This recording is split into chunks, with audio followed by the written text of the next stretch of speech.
Va, čia prie Kauno privažiavom labai įdomią vietą, yra mašinų laužynas. Pilna visokių rūšių mašinų, išardyta, dar likę daug kas. Yra papirosų. Papirosų primesta ir šiukšlių. Ir mes ieškom tokio paprasto dalyko, užuolaidos šunims vežti. Tokių grotų. Dūmas neiššoktų iš bagažinės ant sėdynių. Jis visą laiką pripurvina.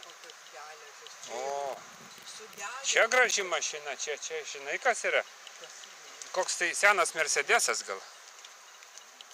Arba dar mandresnė. Priekis, žiūrėk. Kas?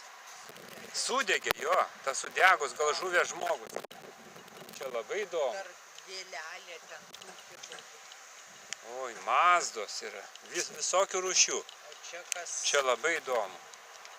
O, kaip gavęs į šoną. Oho. Bet čia gana pavojinga vaikščiot, gali užkrist kokią mašiną ant kojos.